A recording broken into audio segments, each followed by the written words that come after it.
Hi, everyone, and welcome to yet another episode of Meet the 2020 Company. I'm Lenny Banovez, the Artistic Director of Hope's Summer Rep, and today we have an extremely special guest, the man, the myth, the legend.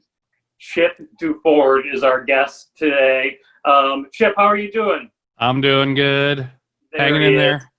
Good. I'm glad you're hanging in there. And I also love that your name just says Chip.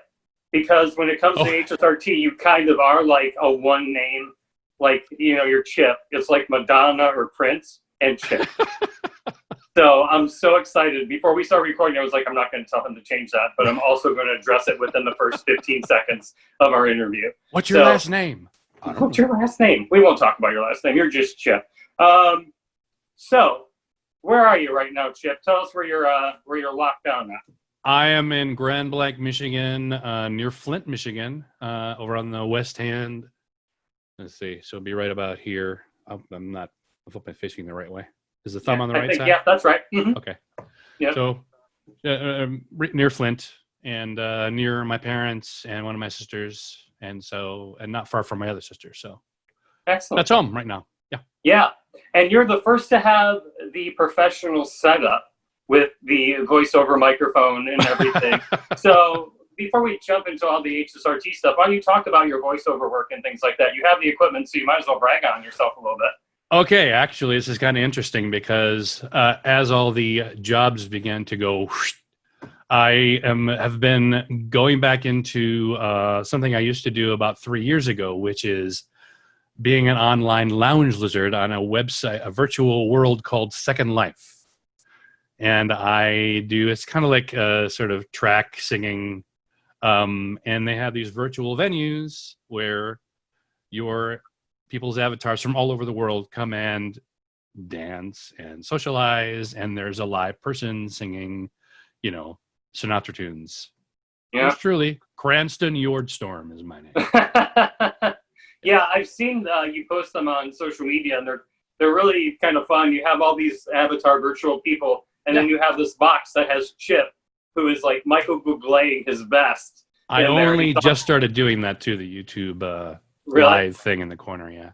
Just trying it out. It's really kind of fun. It's really cool. And to hear you sing those songs is amazing. I love your voice is perfect for that era. That's my scene, babe. That's my scene. That is definitely your scene. And also, speaking of scene, nice segue, you're good at this. Your scene has also been Hope's Summer Repertory Theater for how long? I mean, I know because we announced it last year, but remind everybody watching how long you've been with Hope Summer. This summer would have been my 27th season. 27. So 26 seasons. Yeah. Because your first year was my 25th. 25th. Yeah, we celebrated your 25th anniversary my first year. Yep. So, and what a lot of people don't know before we start digging again back into HSRT is you and I have worked together a lot.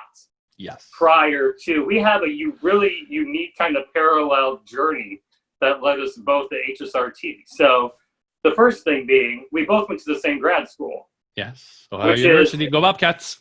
Go Bobcats. Ohio University. Chip and I, both graduates of the program. I just got tingles. What's That's that? weird. I just got tingles. I got goosebumps. Yeah. That's weird. I mean, go Bobcats. I mean, when I think of Athens, Ohio, I get tingles too. I don't know why. I couldn't tell you why, but yeah, it's a tingly feeling, Athens, Ohio. Small little college town in the middle of nowhere, Ohio, which was absolutely glorious when I was there. I loved it there. Did you like it there? Yeah, I loved it. Yeah. Mm-hmm. And who was the program run by when you were there? Henson Keys, who is now... Yeah, and he went to Alabama Shakes after he finished his Ohio University stint, and then just retired from teaching at Champaign-Urbana in Illinois. Yeah, Urbana-Champaign, whatever you call it. Yeah, Champaign-Urbana, that was right. University of Illinois. Yeah, and then I was there under Jack Young, and who's now moved on to University of Houston. So, but yeah, go Bobcats. And then, where we actually met, because we did not go to school together, right. We did, and this is another connection to Hope Rep, which is just crazy. You and I did, what, two shows? Two shows at Milwaukee Repertory Theater together I 10 years ago-ish. Oh yeah, something like that. Yeah, maybe that. 11. Like I think it was 2009, maybe. Yeah. I don't want to think about how long ago it was, but they were. Hey, I'm the one with the gray, okay? So. Well, mine's coming. So don't think I'm not too far behind you. But those shows were written by HSRT alum Malcolm and Yama. Malcolm and Yana Beecham, yeah. Yeah, and then we also had Hope Rep alum in those casts, which was Captain Strohmeyer, Jonathan Spivey. Yep. And then Michael Harrell, but he wasn't a Hope alum. But that was it. Yeah. So, and now I'm a Hope alum. It wasn't then. But I had been so close so many times. We had talked about it. We're like, Lenny, you should go to Hope. You should go to Hope. And I always wound up going to Shakespeare. Always wanted to somewhere else, like that. It's the way the world works. But for everybody watching, that's how me and Chip knew each other. So when this job popped up, and I was like, Chip, what do you think? And he was like, yeah, absolutely, that would be cool. And then here we are working together again. Yeah. Consistently all the time. And you were just part of Titan Theater Company's online Shakespeare Festival. So now we just keep bringing you in. I keep sucking you into projects when you probably want to run away from me at all costs. Oh, heck no. I stuck my foot in the door and said, didn't I? Say, hey, are you auditioning? Chip. I love it. I got stuck. I can't get it out. So 20, this would have been how many? 26, you said? 26 seasons I've been in. This would have been my 27th. This would have been 27. So I'm trying to think of what the next question should be because I have so many for you. So let's talk about what keeps you coming back. Okay. First of all, I went to Hope College. Mm-hmm. And that was back in the 1990s. Graduated in 1990. And I figured it out. And it's, of course I started gradually, but I love spending the summers in Holland, Michigan. And I just realized I think I've spent half my summers in Holland, Michigan, over half of my summers in Holland, Michigan. And it just, the lake access. And I tell you, just recently, I know it's been like 25 seasons, but only recently have I been going, I've been here this long. I have to start going downtown and introducing myself to people. So I have my Kip's hot dog shirt on. Nice. Having Kip's hot dogs. And I would go and I would hang out there and the place that sells the pies on 8th Street. I can't remember the name of it. Went there for the first time last year, and just the people and the area and just being on campus just makes me feel great. It's a wonderful feeling. There's this unifying kind of response to that question. And we've had all alum on. We'll have some non-alum and people that we're going to be joining this year that won't have the opportunity to. But it always comes back to me to the people and how beautiful the community and location is. I love it there. Like, now I haven't spent the summer in New York in years because of Hope, and then 2 years before that directing in Houston. But I'm like, oh man, I mean, I really miss Holland so much. Like, I should be at Butch's, or I should be at New Holland, or I should be, I keep thinking about all the things I should be doing or at the beach. Yeah. As well as running the company. I run the company too. Look, hey, come on. I just don't show up and run to the There's beaches. work and there's play. Yeah, exactly. But I miss everybody. I miss everybody I've met over the past 3 years. Yeah. Terribly. And that's the thing about, actually, this is the other thing that I love about coming back to Hope is, especially after all these, I'm always meeting new people. Mm-hmm. Always meeting new people and furthering my friendships in the same place, which is an amazing thing to happen. That you have this singular place, but every summer there's a new batch of people, and there's old friends, of course, but it's just exciting to meet and work with new people. Well, you mentioned that last year we did that promo interview for Old Man, Old Moon, and working with that group of people, and that show's come up quite a bit. But working with that group of people, that was one of the things you talked about. Was all new people you've never met. Yeah. And then you're thrown in the room with these A+ musicians, and you're just going, this is amazing because it's your home, and it's like bringing these amazing people into your home. After 26 seasons, to have this group of people to work with, when you've been doing it for as long as I have, there's a tendency to get into a rut and to do things the same way. But when a new group comes in, especially this group, I become young. It invigorates me. They invigorate me. And that's why I love coming back here. Speaking of new people coming in every year, what a lot of people don't know is that you run the Hope alum page. And so... Sort of self-appointed and then gradually... well, self-appointed and, but greatly appreciated. And you are the head of that, and what Chip has done. Chip, why don't you talk about what you've been chronicling for over since I took over, I've seen you do it over the course of 3 years. So I had done a couple of dozen seasons of Hope Summer Repertory Theater, and there was a period of time where I thought, oh, when did I do this? When did I do this? And so I found this website called About the Artists, and I thought, I'm going to chronicle everything so that I can have a record of what I've done. And as I started doing that, Mary Shackle, who was the producing director for a number, managing director, what Anne's doing now, for a number of seasons, dozens of decades. And she had scanned painstakingly over it, had to have been over a year, maybe more, all of the programs, all of the production shots, anything she had from all of the seasons. And there were cast lists and programs, production schedules. And I thought, I'm going to go back and I'm going to do this for everyone, all of it. So I just started from where I was at and went back to the beginning. And then from that same spot, I went forward to where we are now, slowly filling in the cracks and stuff like that. I even just recently realized I'd completely neglected years 79 and 80. Mm-hmm. But now that I've been doing, because I've been adding photo albums for alumni to recollect on, and I went, oh, I forgot 2 years completely from the database. And it's a good thing to have, because there's a couple things with the database. You can cross-reference where you are. You can remember who was in a particular cast. You can look by year.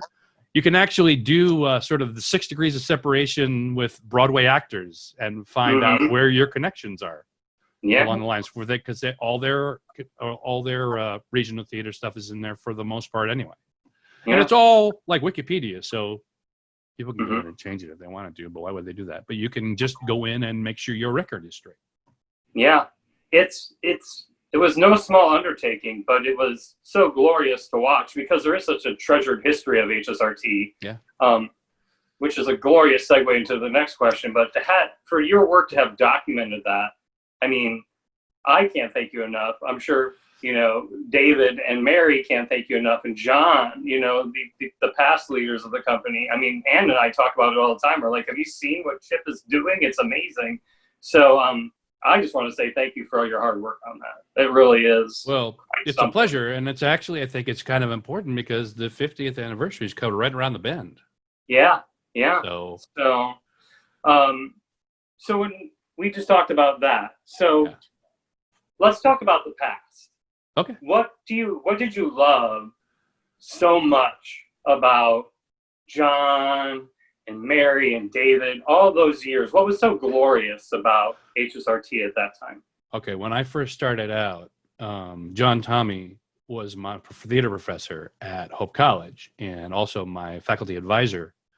And when I did my acting intern year at Hope, he was one of the first people to come out to me and say, I think you got something here. You should probably explore it. So he's to blame. But I just known Mary for both Mary and John. They're the ones that were there when I came on, and David Kalachi came on in 1992 as artistic director, I think, or maybe it was 91. And I've known David. David was a professor of mine also at Hope College. So there's a big Hope College connection to the administration at Hope Summer Repertory Theater until you came along. I'm kidding. Yeah. And then, so that's always been a connection for me to those friends and mentors, really. And so that's one of the things that I treasure. I mean, John doesn't do theater anymore. He still comes and supports it, but every summer I'm like, hey, John, yeah, you want to hang out? And so I go and hang out with him in Holland, Michigan. With his wife. Well, because of you, my wife and I got to experience a lovely boat ride that we spent the entire day on the boat with John. It was glorious. And it's always fun talking to John. I always love talking. You know, I founded Titan here. Red Contour, definitely. He can tell a story. And to be able to talk to the originator of it. I remember during my interview, that was what I asked him. And it was kind of, you know, for me, interviews are always like, when I go in for theater positions, like, it's an interview for me to them as much as it is them to me. Yeah. And when John explained why he started it, I was all in. I was like, if they offer me this, both feet, let's go. And I've been both feet since, and I love it. To hear his passion about it was just glorious, just absolutely glorious. So now, the past, you have all those years, and now what are you excited about the future? What do you see the future of HSRT? When you see what your 3 years, 2 years with me, what are you excited about as the possibilities that could be for Hope in the future? Well, I'll tell you, I do like that. I mean, no, we've done new plays before, but the real focus on having like that one space that's available for intimate shows and a lot of new stuff. And actually, the great thing is that you are bringing back Shakespeare, which has been, you know, we had it and then it went away and it came back and it went away. And now it's because of your connection with Titan and your classical theater training. It's great to see that, you know, we were almost going to be doing Much Ado About Nothing. Yeah. Yeah. So close. So close. Maybe what I'm the most sad about. I was like, oh, Much Ado. Yeah. What a great play. Yeah, but the real, my acting intern year, we had this beautiful production of Romeo and Juliet. I think Mary Shackle designed the costumes for it, and just really brilliant actors who just brought. You said your intern year? Yeah, that was my acting intern year. I was Peter, the nurse's man. That was my big role. Peter Anand. And so that's another thing that's really great that you're going to be bringing back in. Shakespeare in Love last year was just beautiful to be. And when I went back out and watched it from the, I always watch from the lobby whenever I'm not on stage, and it was great to watch. Really a beautiful production. Yeah, last season was special. I mean, with West Side Story, Old Man, Old Moon, Shakespeare in Love, Truth. I mean, the list goes on and on. Yeah. You know, and you just go, wow. You know, and Murder for Two, my lord.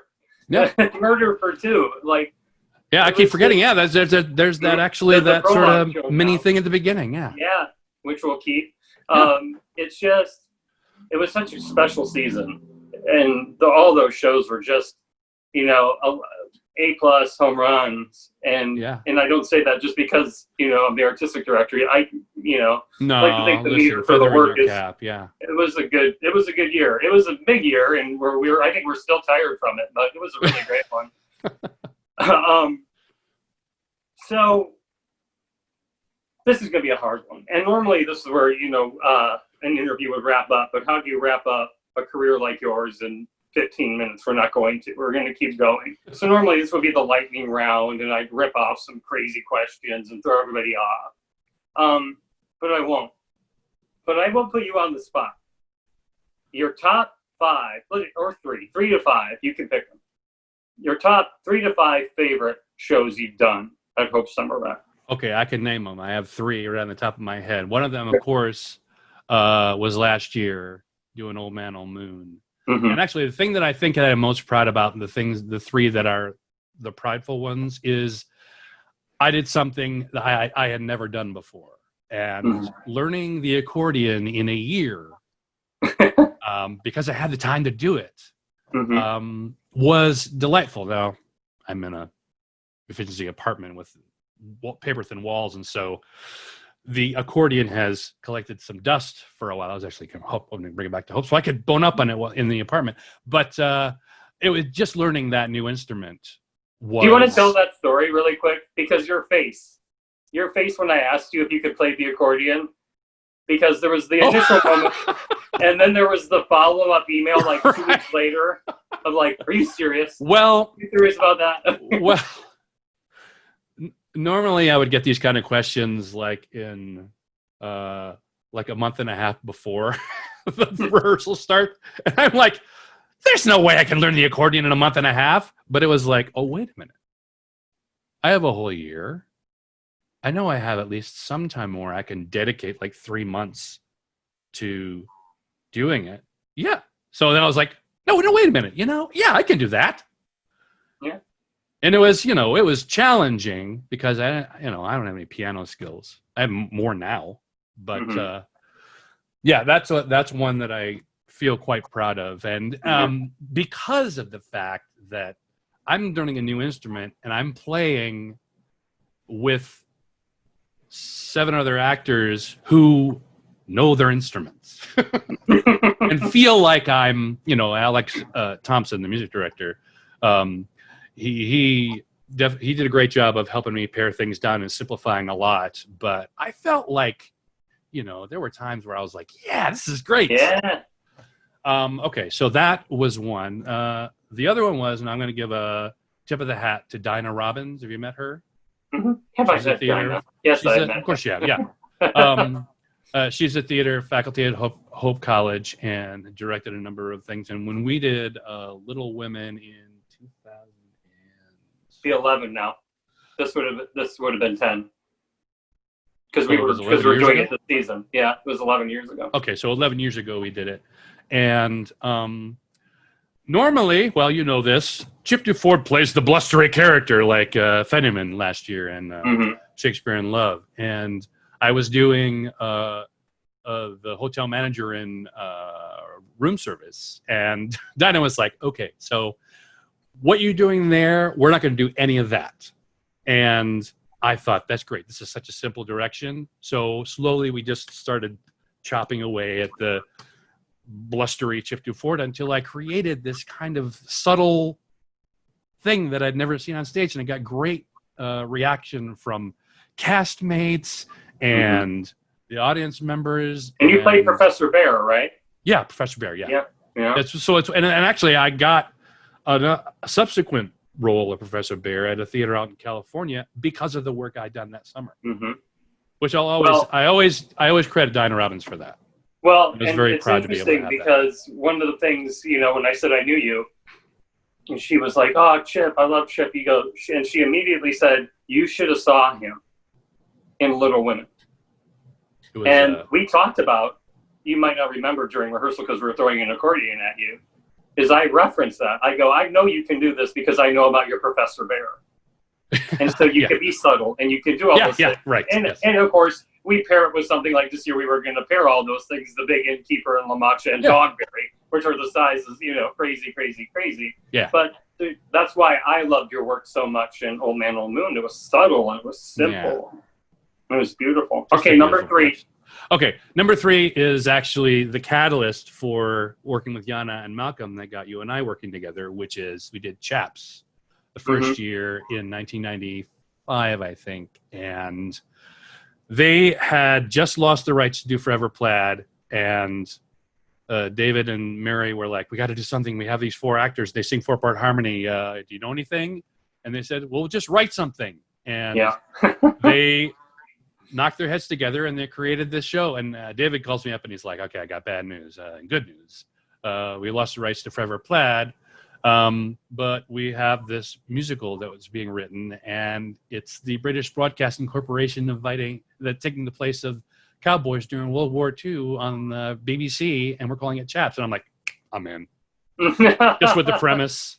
Yeah. And we got there, and there was no sheet music. It was the actors, Malcolm and his guitar, a rough first act and an outline of the second act, and the original recordings. And Malcolm says, okay, let's just see if this works. And he played Tumble Tumbleweeds, and we're all like, okay, so you do this, and you do the harmony here, and we nailed it on the first day of rehearsal, that song. And we got to the end of it, and they were like, okay. Oh, yeah, and you take the exhale, the directors and the writers all go. And the rest is history. Okay. I got my equity card doing Chaps out in Tacoma, Washington. So yeah. And then did you do it again at the Milwaukee Rep with Emily and everybody? Were you in that production? Yeah. Yeah. I've done it probably about 8 times, maybe 7 or 8 times. 3 at Hope. There you go. At Tacoma, and so 6 times. There you are. Yeah. Nothing like finding the show and just running with it. Well, I'm creating a role. Yeah. It's always fun to Jan create and a role. Malcolm let me do that too. There's nothing better than creating a role. It's so much fun. And I'll eternally be grateful for them. And I got to exercise my vocal arrangement chops. Yeah. Which I had a barbershop, did a lot of barbershop singing and stuff, and I always loved close harmony voices. And so Malcolm and Yana nurtured that. Yeah. For both Chaps and Dog Park. Yeah. Well, they were the inspiration when we lost the rights to Rodgers and Hammerstein's Cinderella for me and Jessica to write our own. I was like, Jan and Malcolm, let's just write our own. Forget that. We'll write our own Cinderella. It's a story. It worked out great. Just adapt it. Yeah.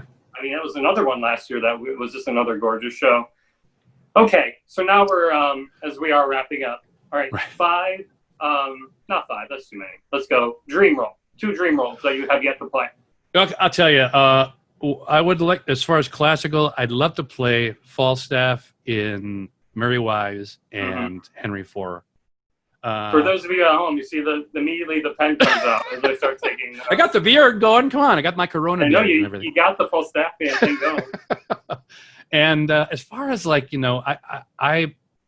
been thinking about this, and I thought, you know what? I just like being a working actor. So I guess what I would say to answer your question is, I'm not Nathan Lane by any stretch of the imagination, but I get compared stylistically to him. And so if I could follow the Nathan Lane track of roles, that's not a bad career, man. that would be a nice thing. Yeah.